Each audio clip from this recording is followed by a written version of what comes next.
Hello, and thank you for joining us for tonight's remarkable Podversation. Whether you are on Facebook, YouTube, or our website, it is a pleasure to have you. My name is Nathan Winkelstein. I'm the Associate Artistic Director of Red Bull Theater and tonight's host. For those of you who haven't joined us before, Remarkable Podversations was created to be an informal conversation with actors and directors to get a little bit of insight into what goes on behind the scenes, to all of the work and insight and talent that these artists bring to their work throughout rehearsal and beforehand. Tonight's Remarkable Podversation is going to be focusing on the iconic tent scene from William Shakespeare's political drama Julius Caesar. It is one of my particular favorite scenes in the entire canon. It is also a particular favorite scene of our host. Also of our host. So it should be a nice, spicy conversation. And that conversation includes all of you on YouTube and Facebook. If you are on there, you can use the chat function on both of those websites to ask any questions that occur to you throughout the conversation. And our wonderful producer, Jessica, will take as many of them as she can and introduce them into the conversation. We probably can't get to all of them, but please do engage. That's a big part of why we are doing this.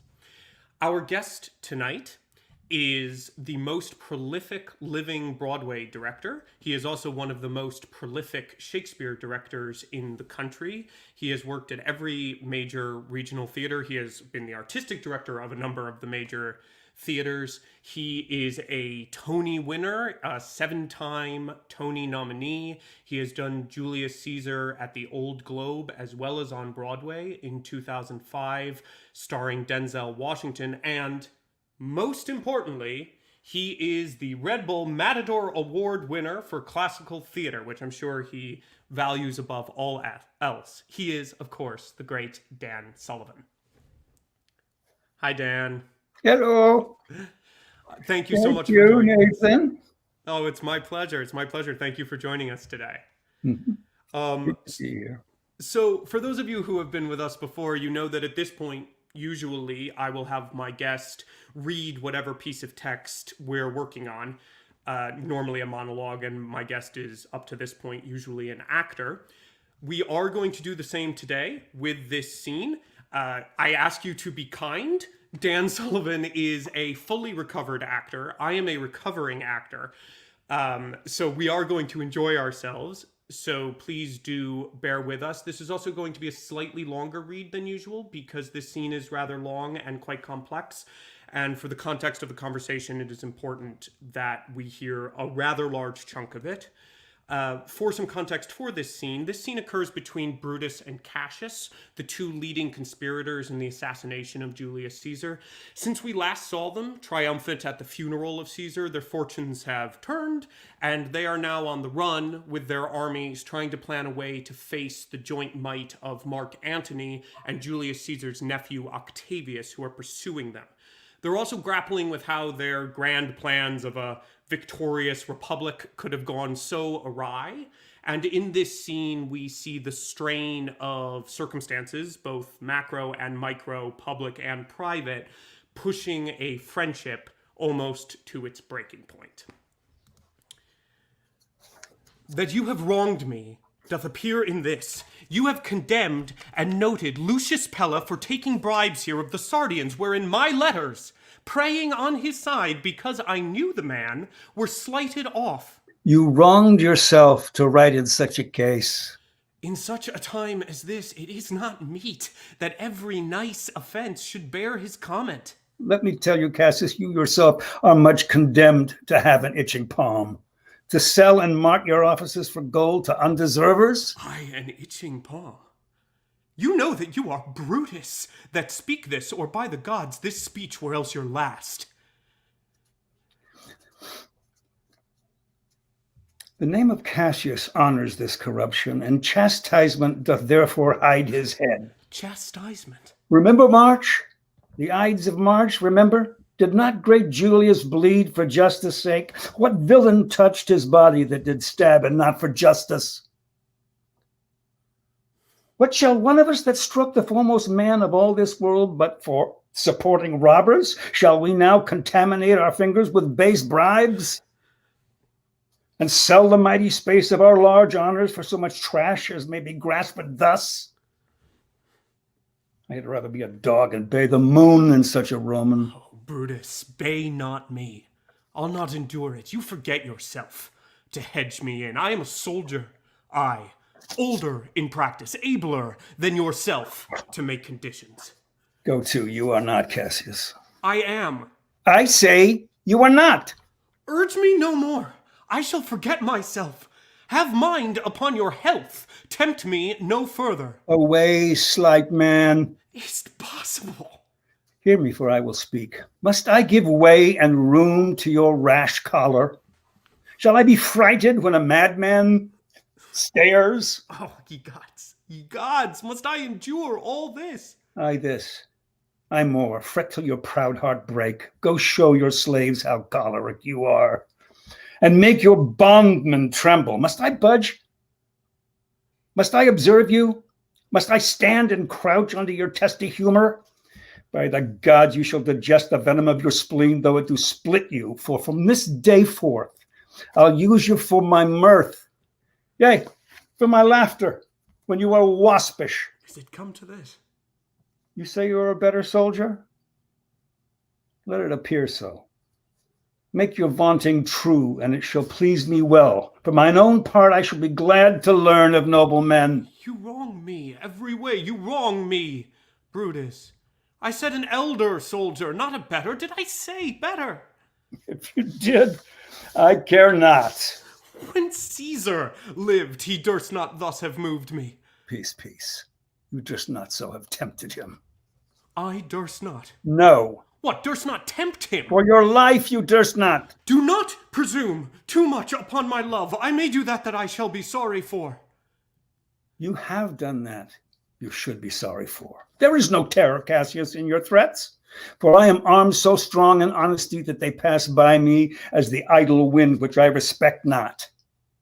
I did send to you for certain sums of gold which you denied me. For I can raise no money by vile means. By heaven, I had rather coin my heart and drop my blood for drachmas than to wring from the hard hands of peasants their vile trash by any indirection. I did send to you for gold to pay my legions, which you denied me. Was that done like Cassius? Should I have answered Caius Cassius so? When Marcus Brutus grows so covetous to lock such rascal counters from his friends, be ready, gods, with all your thunderbolts. Dash him to pieces. I denied you not. You did. I did not. He was but a fool that brought my answer back. Brutus hath rived my heart. A friend should bear his friend's infirmities, but Brutus makes mine greater than they are. I did not think you could have been so angry. Oh, Cassius, I am sick of many griefs. Of your philosophy you make no use if you give place to accidental evils. No man bears sorrow better. Portia is dead. Huh? Portia? She is dead. How escaped I killing when I crossed you so? Oh, insupportable and touching loss. Oh, upon what sickness? Impatient of my absence and grief that young Octavius and Mark Antony have made themselves so strong. For with her death that tidings came. With this she fell distract, and her attendants absent. Swallowed fire. And died so. Even so. Oh, ye immortal gods. Speak no more of her. Give me a bowl of wine. In this I bury all unkindness, Cassius.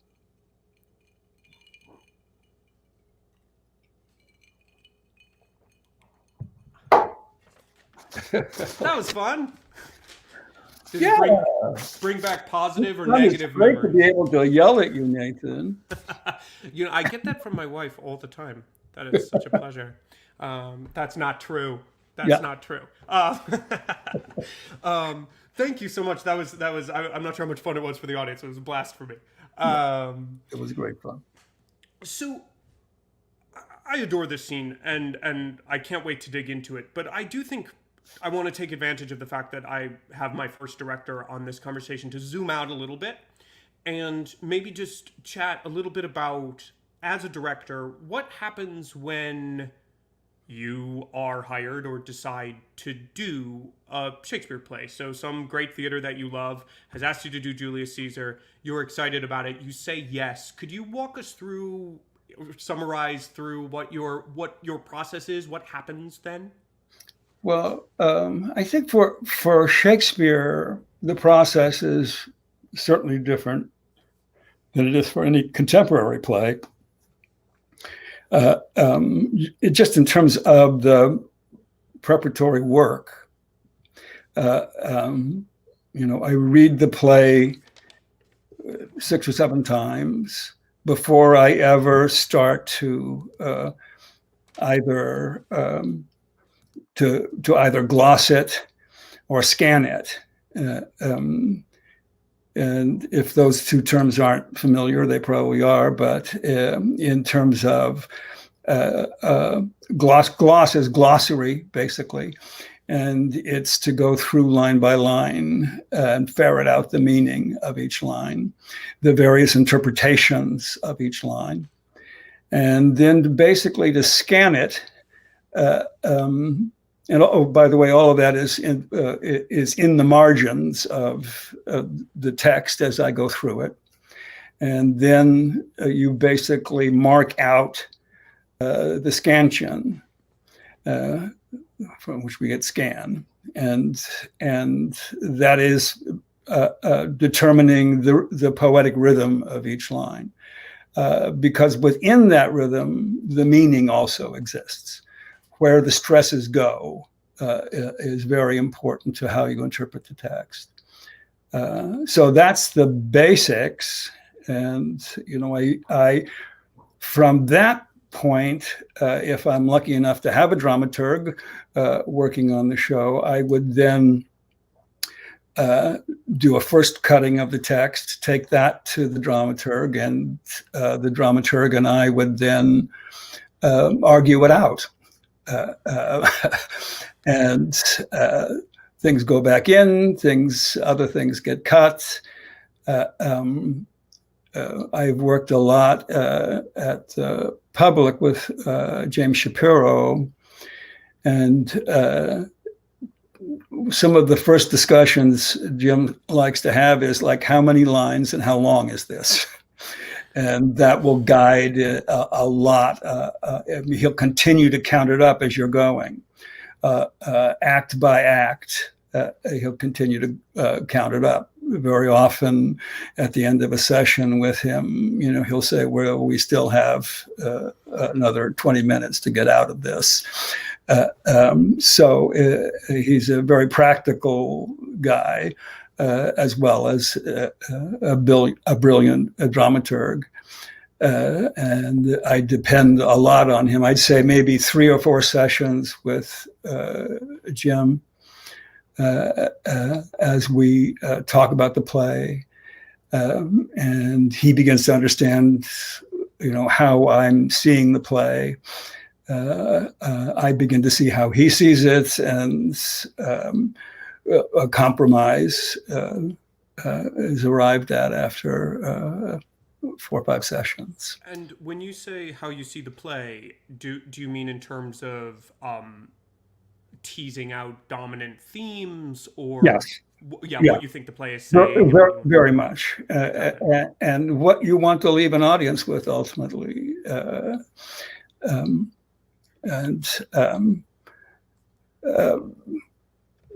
very often, there will be parts of the play that Jim is less interested in, that I'll be terribly interested in, that I'll see as a kind of focus, and he'll see it as well, that's interesting. I don't try to talk him into it. I just let him know why that's going to be there. And what do you? I don't know when the last time is that you directed this play, but do you remember, for example, in 2005, what the particular themes were that came out to you when it came to Julius Caesar that you were particularly interested Well, in exploring? Caesar is one of those plays that is it's a short play. It's not a long play, and almost every part of it is absolutely necessary. So it's not as though it needs a lot of dramaturgical help. It is it goes like an arrow, and it is, I think part of it just has to do with, Shakespeare used Plutarch almost exclusively in putting this thing together. So the story is sort of brilliantly arranged, and the leaps in time are quite wonderful because the sort of subtext of the scenes refer back to things we have not seen, but tell the story in a remarkable way, as we just witnessed in that scene we just read. That in that scene, we have left Brutus and Cassius for quite a while, and we suddenly arrive at a camp. We have no idea where we are as an audience. We don't know what has happened. I think the last scene is the Lepidus scene, isn't it? Yes. Yeah, and that's a Roman scene. Now we're moved far ahead in this war, and we have no idea who's on top. And Shakespeare very brilliantly doesn't let us know. Right. He puts it all in the human, this argument between Brutus and Cassius. And we don't know why this argument is such a severe, angry diatribe. And we begin to find more and more reasons for that. So he teases out the plot in a wonderful way. We get more and more information as we go, and finally, I just noticed this time through that in the moment of Brutus telling Cassius what's happened to Portia, he says one of the reasons for her becoming distracted, I think is the word, is because of what's happened with Octavius and Antony. And we realize that things are going terribly for Brutus and Cassius out in the field. We have suspected that. I guess that suspicion has grown as we have been listening. But there it's laid out. Very late in the scene, we finally realize, both in this terribly tragic moment of learning about Portia's death, we learn also that Octavius and Antony are winning. It's really a brilliant moment. And so when we well transitioned into the scene, a director even on a Podversation, perfectly done. So in regards to the scene, I do think you've already mentioned the term subtext, and it is one of the most annoying and, in my opinion, completely false tropes about Shakespeare that exist. Is this idea that the characters don't have subtext, they say what they mean and mean what they say. And it seems to me that what you just referred to in terms of, well, quite a lot of the plot in terms of what's been happening, but I guess Brutus and Cassius are both aware of how bad everything's going. So for them, there's no surprise, but the surprise for both the audience and Cassius of Portia's death seems to completely color everything that's happened before. And something that I've always adored about it is for both Cassius in that moment and the audience, we suddenly have to very quickly retcon everything that just happened with this new context, which is just strikes me as sort of a brilliant thing for both actors to have to engage with and for audiences to engage with. You almost have to go through the scene twice. Yes, exactly. And that when Cassius says Portia is dead, the audience is saying the same thing. We realize that has undergirded everything that has happened in the scene. And so to go along with you've started prepping Julius Caesar and now you're doing a performance of it. I know that there's a large portion of our audience who are performers or who are at least curious about the interaction between directors and performers in the room. In terms of what do you do when you're sitting at the table with these two great actors who you've hired as Brutus and Cassius to do this extraordinarily famous scene about perhaps one of the most iconic scenes in the entire Western canon about male friendship? Yeah. What is that like when it's just the three of you in the room and you begin? How do you prepare the actors to engage with the scene?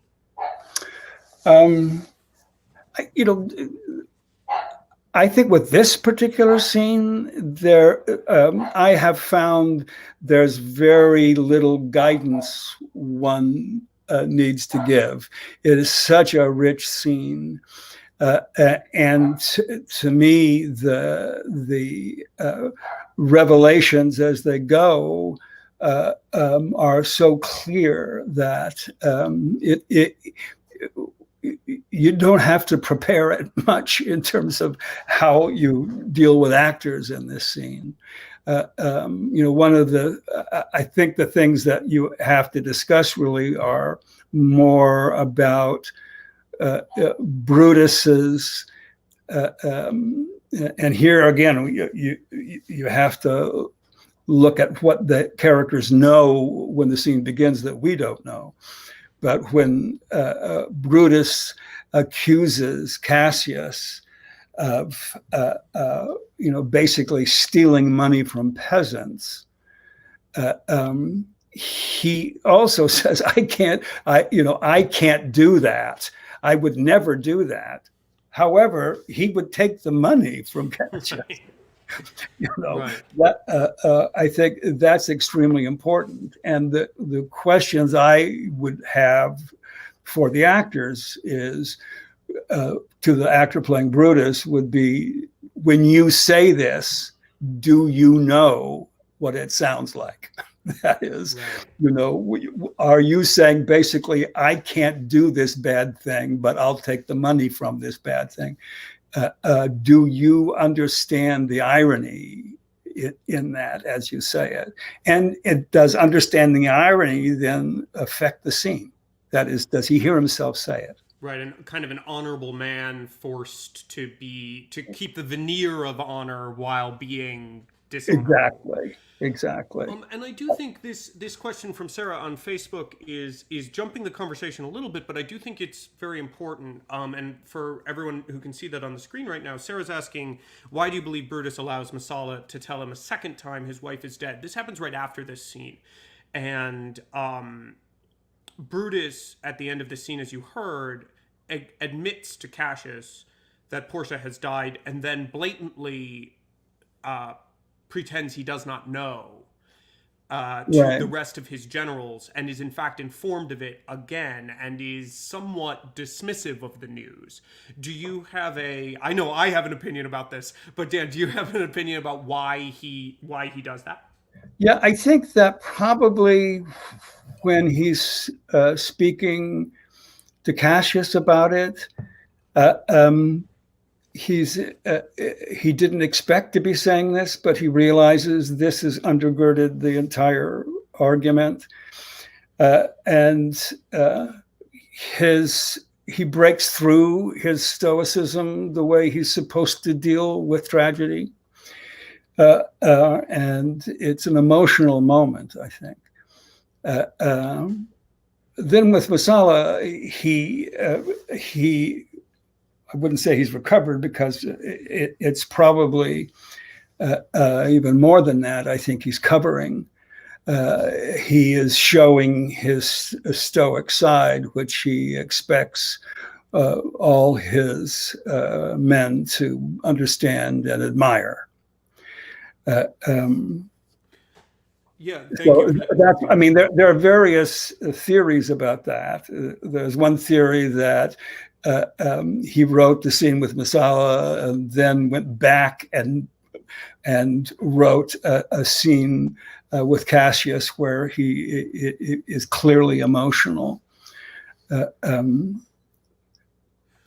which is certainly possible. But I like to think that it's written purposefully, that he has to present to his men this stoicism.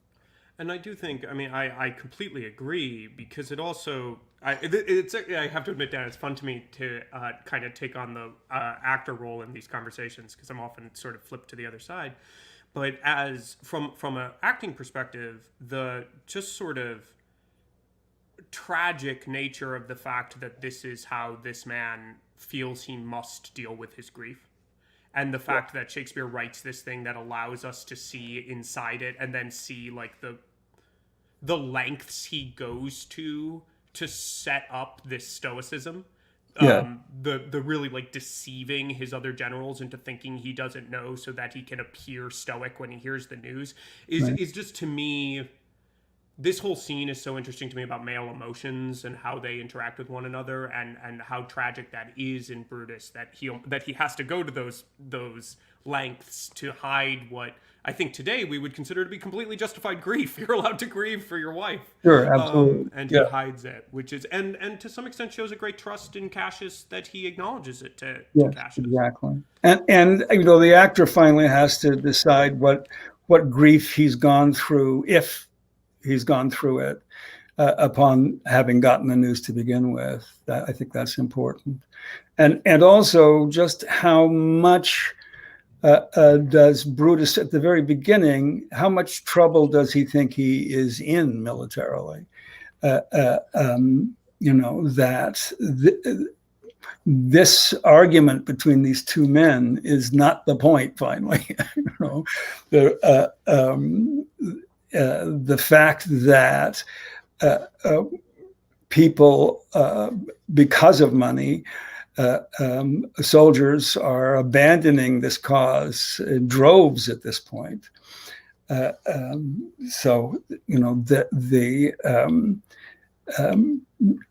Just his, what I don't know is when that information gets to Portia, I've always wondered, who is it from? Where did that information come from? Did it come from him? Did it come from Brutus? Did he send it to her, knowing her condition, knowing that she's a cutter, that she's a somewhat disturbed person to begin with? Would he give her bad news in any way, or is that bad news coming from someplace else?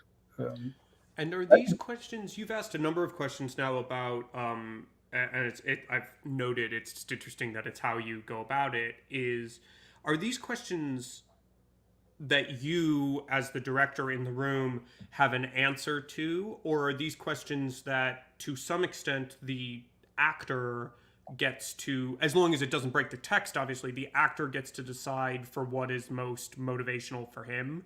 Where does that balance lie for you?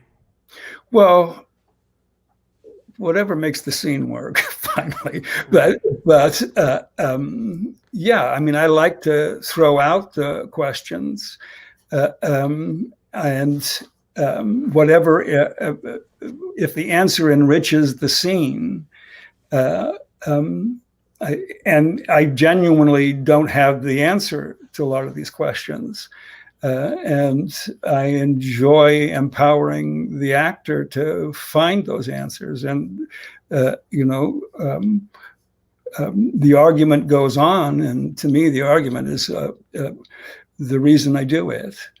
I love the argument. Yeah, there's no right or wrong, just true and Right. false. Yeah. Let me bring on someone you actually know. Let me bring on Steve, who is one of the people who submitted a question and we brought on to the show. Just to dig a little bit further, the scene that we read skipped a part, and it skipped the argument continuing to accelerate, Yes. and then there being a sort of handshake resolution moment that happens after Brutus acknowledges that he was impatient when he said some of the things he said, and they Right. shake hands, and there's just some question about what's real, what's false, what's hurt, what's not. And I think Steve had a really nice question for that. Could you bring Steve on, Jessica? Hey, No, Steve. Hi, Steve. hey, Dan. So yeah, my question, I was, one of the things that's really hard for me to get past, and I think your cut sort of tackles the issue, but, one of the things that I think happens really fast in the uncut version is that 180 of Cassius basically getting on his knees, apologizing, saying, "Kill me now," showing his heart, and Brutus, um, Brutus says, when I spoke that I was ill-tempered too. Cassius says, "Do you confess so much? Give me your hand." And Brutus says, "And my heart too." So that 180 is really, really hard. I wanted to ask you about the playability of that. And what do you think might be going on with Brutus Yeah, in that moment? that's an excellent question. And I think, several things can be going on. I think probably part of it has to do with whether Brutus hears himself saying what he says. Does Brutus hear himself saying, I could never do what you do, steal from peasants? Does he understand he's still saying, you didn't give me the money that you made doing this? Does he hear that? If he hears that, then during all of Cassius's show, and I think it is a show, to kill himself, is not what he's listening to. He's not. He finally says, "Put up your sword." It's almost like, sheathe your sword. Don't forget about it. That he realizes this argument really has been over nothing or the same thing. The only thing that Cassius did is not give him his money. But he knows he's no different than Cassius when it comes to taking money from bondsmen and peasants. And he realizes this whole thing has grown far beyond that. The reason for this is that they are losing the war and they're arguing over nothing finally, because he realizes nothing's really going to help us in this situation. And that the relationship between the two of them is more important finally. He also has the Portia information that is in the back of his head the entire scene. And he realizes he can't put on this fierceness because he doesn't feel it. It's really not there. Yeah. Can I actually jump in and ask a question, because I interpret this sequence slightly differently than what was just described, and I'm curious what you think about it. Yes. That's my very kind way of saying I'm going to push back a little bit.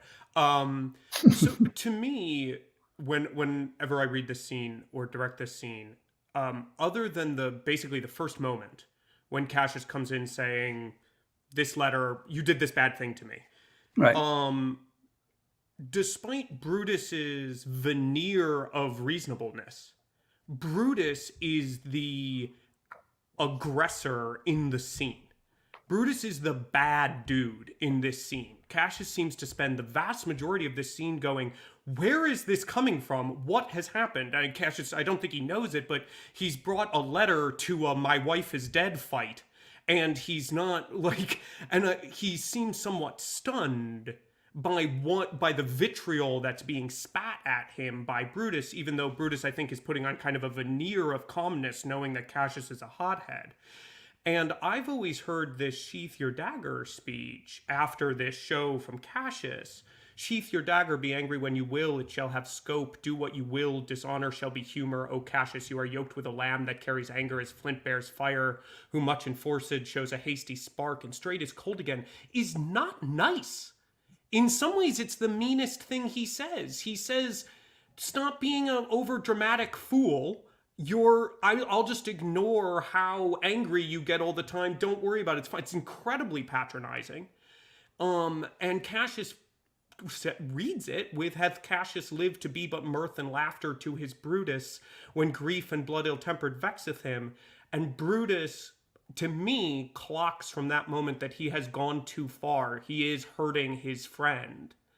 And for reasons that have nothing to do with his friend, as you say. They have to do with external things. It seems to me that I don't question why Brutus shakes Cassius's hand. I consider it an incredible act of friendship that Cassius shakes Brutus's hand after everything Brutus has just said to him. Because like any relationship, we can all say incredibly mean things about the people we love if we're in a bad mood. Right. So I guess I always get a little bit anxious when we talk about Brutus as being reasoned in this scene, because I actually think as much as he's hiding it, he's a little out of control. Is that absurd? No, I think he does get out of control. I guess we're only really talking about the "be angry with you will" as that moment. That is, does Brutus in that moment realize he can't sustain this? Has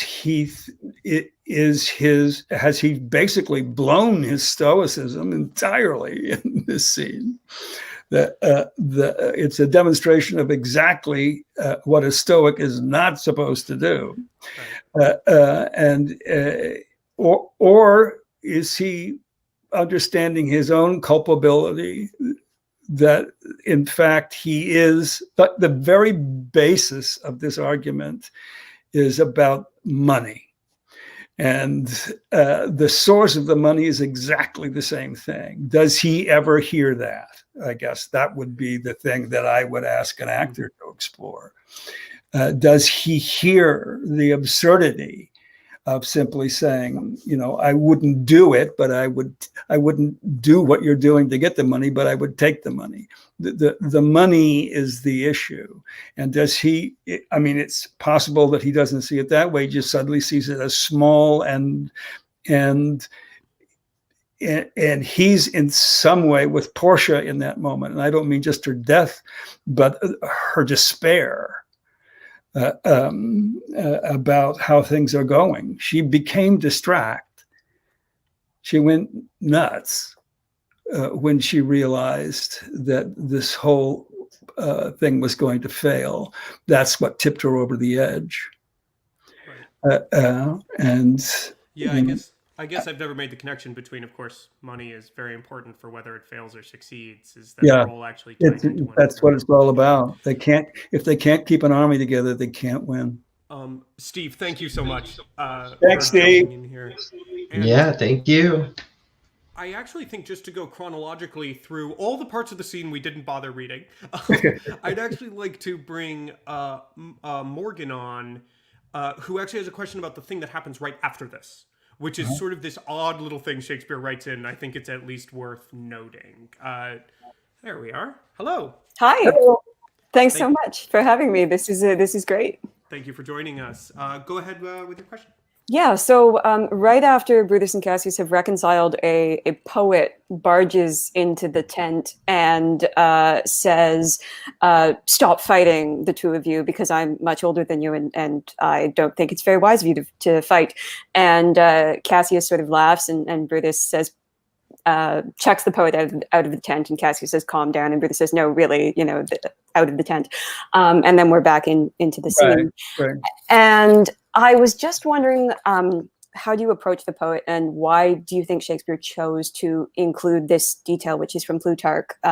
He's usually cut. I don't miss him when he's cut, but when he's included, I find it very hard not to be reminded of the Cinna scene, which happens, 2 scenes earlier, and to think about it's twice in this play that we see poets rushed off stage. And it always strikes me as quite revealing that Cassius, who tells Brutus in the second scene of the play that he doesn't laugh easily, and who is, according to Caesar, not a person who smiles a lot, that Cassius of the two is so much more patient with the poet than Brutus. So is there anything that's going on here other than some pretty straightforward comic relief? Yeah, that's a great question. And I don't know, because I'm also one who cuts the poet. but there is some connection to Sin of the Poet, I feel, which, most productions of this play, including mine, have the first act is ended with the death of Sin of the Poet. It's such an alarming scene, and means so much when it comes to Shakespeare's fear of the mob, that in Plutarch, Cinna, they mistake him for the conspirator and kill him. In Shakespeare, he adds this thing where they actually know. He says, "I'm Sin of the Poet, Sin of the Poet," and they say, "Well, kill him for his bad rhymes," mm-hmm. And then they do. It's terrifying, and I've always been very curious as to why an actual bad poet shows up in the scene, and he purposely does that. What is it? Ye. It ends with is a ye rhyme. Yeah. Loving you, be friends, as two such men should be. For I have seen more years, I'm sure, than ye. Than ye. Yeah, right. And it's a bad rhyme, and I see it as some kind of weird bonding of the two guys. I don't, it's to me a little beneath Shakespeare, I have to say. But somehow he wants to actually, let's face it, he's taken a whack at two poets here. And, who knows what bad rhymed poetry was happening on the stage at the time that he wanted to take a swipe at. But that there seems to me to be no reason, unless in fact it is comic after what we've just been through. And I could never find a way to make that happen. Let's put it that way.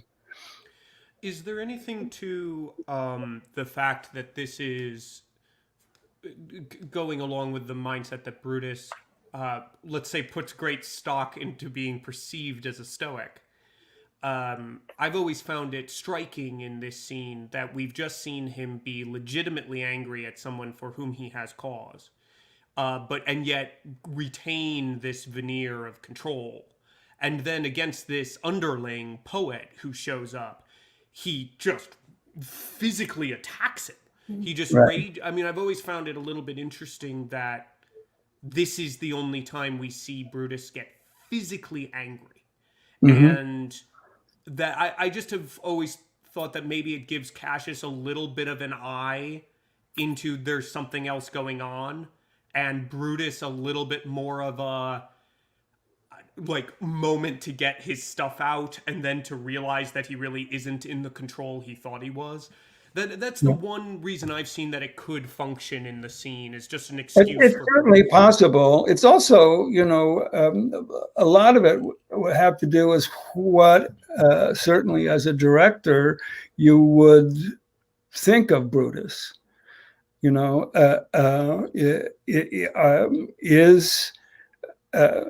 Is Brutus in any way a heroic figure in a play without many heroic figures? Is he Does he see himself as clearly as some people think he sees himself in this scene?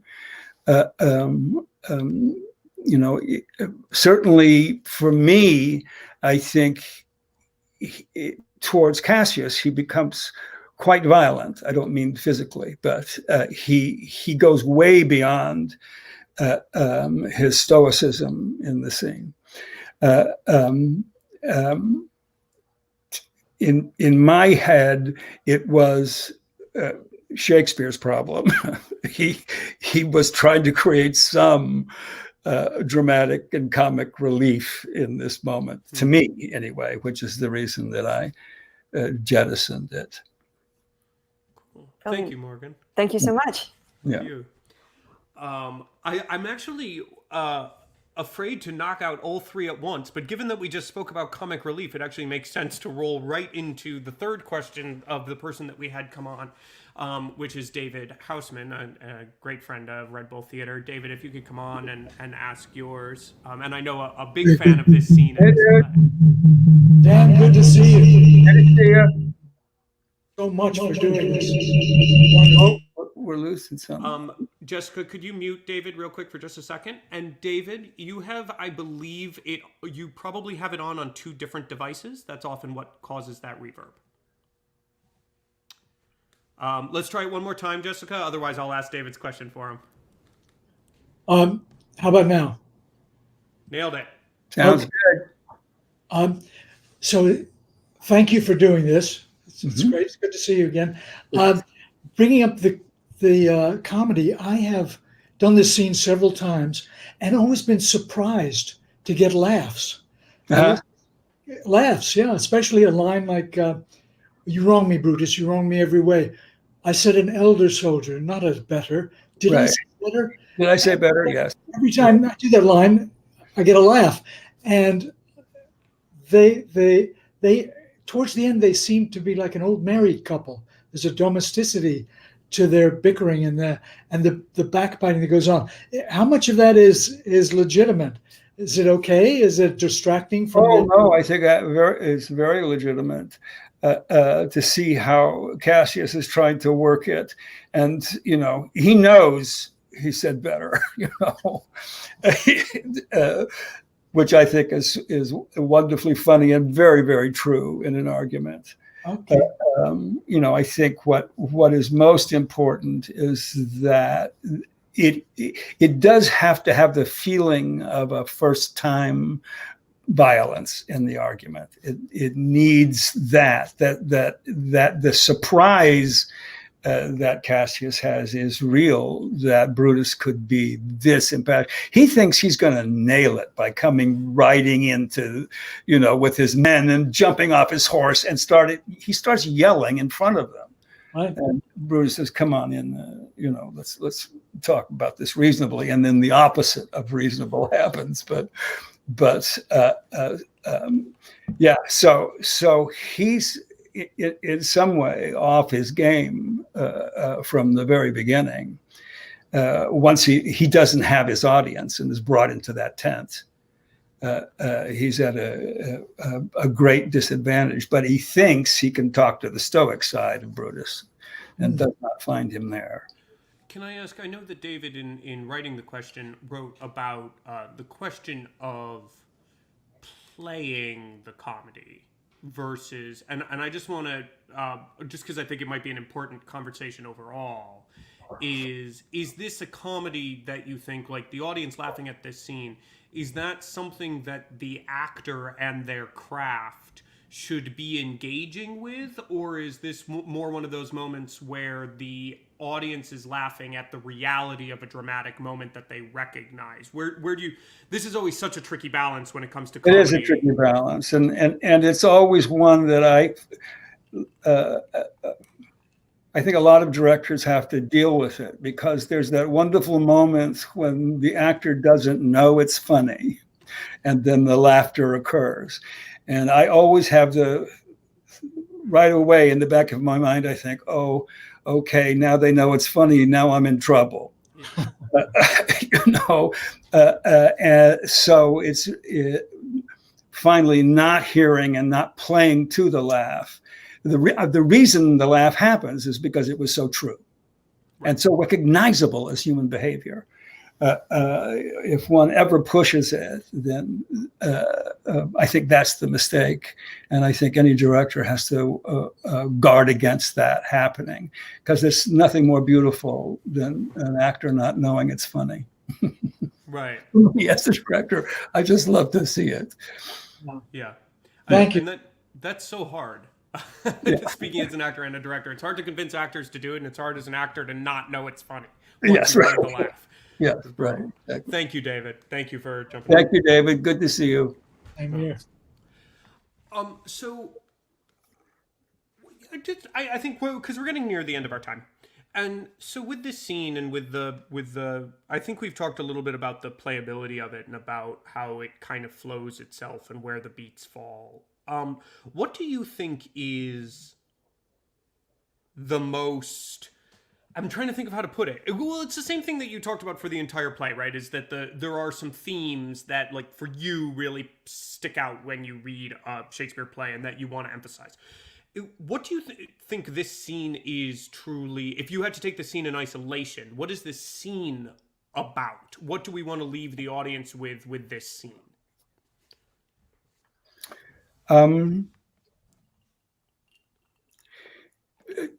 I think what makes the scene work so beautifully is that it is very recognizable human behavior. We can relate to everything that happens in this scene. And the beauty of it is that is how surprising it is that we do. The way Shakespeare plays out the revelations throughout the scene, which are not really finally the actor's business. They just have to play the scene. But after all the intrigue of the earlier part of the play, this feels the most human of the scenes in the show, and it's one I think of the most cunningly written scenes in terms of how the information gets to us, and the amount of subtext that is available to the actor throughout the scene. The very things that we've been talking about, I think, the questions that in some cases have no answer and can be different on a nightly basis as one plays it. It's an extraordinarily rich scene. I'm sorry, did I answer your question? You did. I'm actually really glad about how you answered it, because I feel like in some ways you answered for this scene sort of what is also, at least to me, really special about Shakespeare, and then people lose track of because everyone goes his language and blah, blah, blah, blah, blah, as opposed to the absolutely brilliant way he holds a mirror up to nature and humanity, and that the language is in service of that. Right. Because this really does feel, I'm in complete agreement with you about this scene. It's so shocking how much you can see yourself in these characters. Exactly. And that's in and of itself both so simple and so profound to see on stage, is that true mirror. So I really appreciate that answer. I think we have a few more questions from our Facebook and YouTube crowd, and then we will have to call it. Michael Crowley, another friend of Red Bull, asks, is the scene also about the chaos the conspirators have unleashed by killing Caesar, that beyond his assassination there really was no plan? Yes, very much so. And also the idea that they didn't feel they needed a plan, that somehow the whole world would be with them. That, they didn't imagine Antony's brilliant speech, certainly. But they believed that what was happening in their own minds was happening in the minds of the masses also.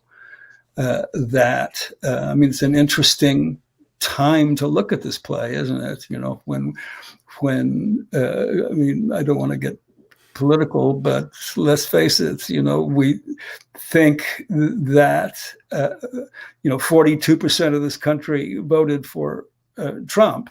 That's 72 million people. That could easily be, and has become in many cases in the last couple of days, even a mob. Who would have thought?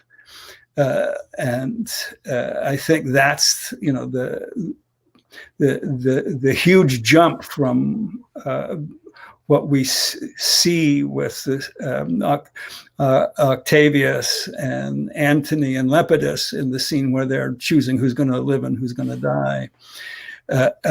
And the extraordinarily sort of evil Antony's last lines about Lepidus, how we're just going to use him and then throw him out, reminds me of today, as a matter of fact. So, you know, the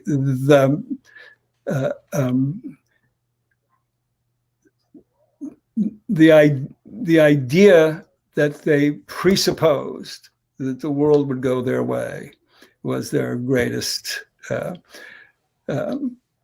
mistake. Well, I love this question because I think it helped me consolidate something that I found most interesting about your, Daniel, emphasis in this scene about Brutus and the money and the kind of honorable dishonor of that and how much it frustrates him. Is Brutus kind of had a plan, which is, as you said, Brutus's plan was, I'm going to tell all of the people why this was honorable and right, and all the people are going to go, yeah. And then Mark Antony went, hey, Julius Caesar left money for all of you in your will, and they all went, kill everybody. And so, like, Brutus is constantly running up against this money versus honor problem. That's exactly right. Right. And now his troops won't stay with him because they believe in his cause. They'll only stay with him because he needs gold. That's right. So it all kind of circles back together, which is really quite cool as a theme and depressing. But Jessica, do we have any more? Great. Jane Grant asks, do you ever cut Shakespeare's lines, and how do you feel about updating Shakespeare into modern times? Yes. I cut a lot of Shakespeare's lines. And there are some plays that simply go on too long.